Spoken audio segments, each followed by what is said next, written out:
cerita bersama Bunda Kila. Siapa yang mau dengar?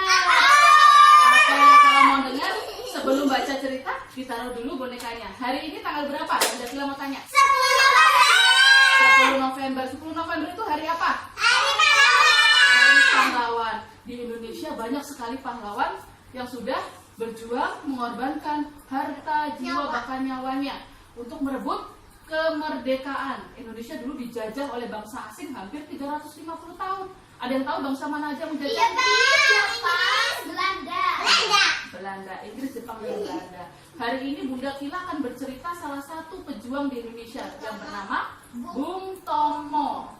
Dia terkenal dengan perlawanan di Surabaya. Nah, ini cerita yang Bunda bawakan ya. Boleh mundur sedikit ada Kila. Nah, judulnya adalah Tekik Merdeka Are-Are Surabaya.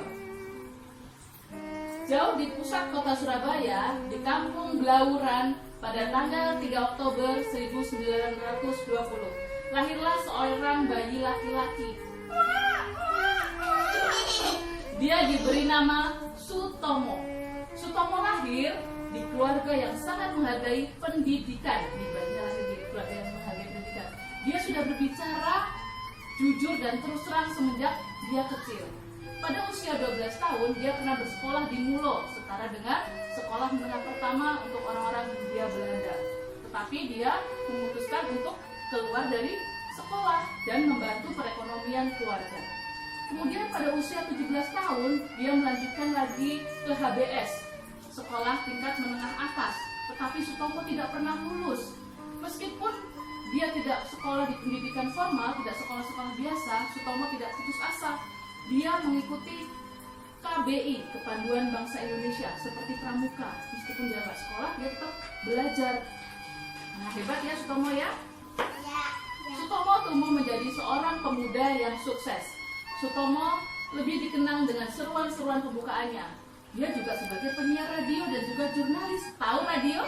Tahu. Nah, radio itu alat komunikasi. Jadi Sutomo itu berjuang melalui kata-katanya lewat radio, menyulut semangat pemuda-pemuda di Indonesia. Nah, setiap Bung Tomo berpidato dalam radio, semangatnya sangat kental. Ketikan merdeka atau mati membuat semua orang mendengar menjadi bergetar, memiliki jiwa juang untuk Indonesia.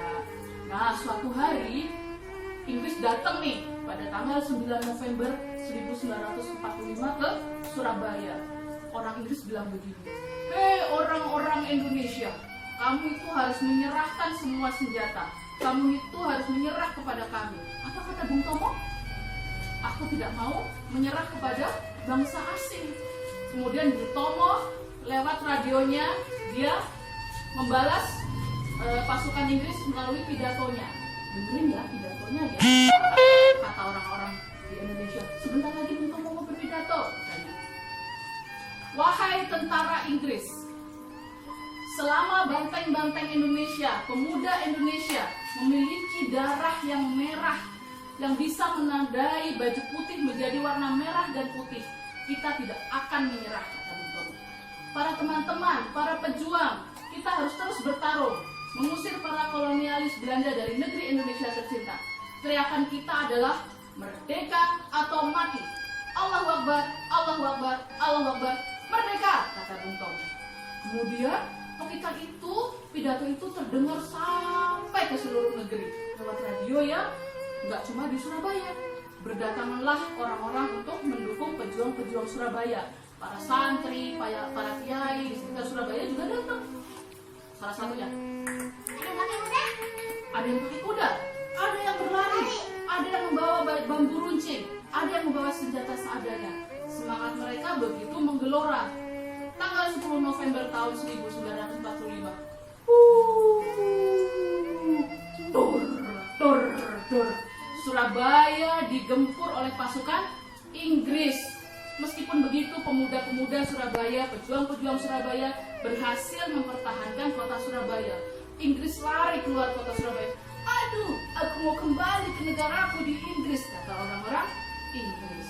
Oleh karena itu, untuk memperingati kepahlawanan rakyat Surabaya yang mencerminkan seluruh tekad bangsa Indonesia, pemerintah kemudian menetapkan tanggal 10 November sebagai hari pahlawan dan juga Surabaya dikenal sebagai kota pahlawan. Ingat cerita tentang pahlawan dari Surabaya ada yang tahu? Bung Tomo. Bung Tomo. Siapa yang dia usir dari Surabaya? Penjajah dari mana? Inggris. Bagaimana pemuda-pemuda Indonesia atau pejuang-pejuang Indonesia ikut berjuang di Surabaya? Kenapa? Karena pidato Bung Tomo. Karena pidato Bung Tomo. Gimana pidatonya? Kita merdeka atau Mati. Jadi sekarang anak-anak bisa nggak jadi pahlawan juga kayak Bung Bisa. Tomo? Bisa. Bisa. Caranya gimana ya?